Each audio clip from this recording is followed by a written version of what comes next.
ಯಾವಾಗಲೂ chicken mutton fish ಅಂತ ಮಾಡ್ಕೊಂಡು ತಿಂದು ಬೋರ್ ಆಗಿದೆಯಾ?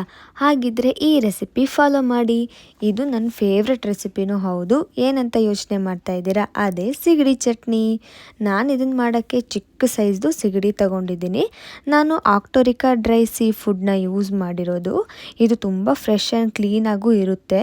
ಮೊದಲು ಒಂದು ಬೌಲ್ಗೆ ಆಕ್ಟೋರಿಕಾ ಅವರ ಡ್ರೈ ಶ್ರಿಂಪ್ ಹಾಕಿ ಅದಕ್ಕೆ ನೀರು ಹಾಕಿ ವಾಶ್ ಮಾಡಿಟ್ಕೊಂಡಿದ್ದೀನಿ. ಆಮೇಲೆ ಒಂದು ಪ್ಯಾನ್ಗೆ ಆಯಿಲ್ ಹಾಕಿ ಅದಕ್ಕೆ ಶ್ರಿಂಪ್ ಹಾಕಿ ರೋಸ್ಟ್ ಮಾಡ್ಕೊಳ್ಳಿ. 5ರಿಂದ 10 ನಿಮಿಷ ಇದನ್ನು ರೋಸ್ಟ್ ಮಾಡಬೇಕು ಮೀಡಿಯಮ್ ಫ್ಲೇಮಲ್ಲಿಟ್ಟು. ಆಮೇಲೆ ಇದು ಕಲರ್ ಚೇಂಜ್ ಆಗುತ್ತೆ. ಅದನ್ನು ಸೆಪ್ರೇಟಾಗಿ ಎತ್ತಿಟ್ಟು ಅದೇ ಪ್ಯಾನ್ಗೆ ಆಯಿಲ್ ಹಾಕಿ ಅದಕ್ಕೆ ಕರಿಬೇವು ಈರುಳ್ಳಿ ಹಾಕಿ ಫ್ರೈ ಮಾಡಿ.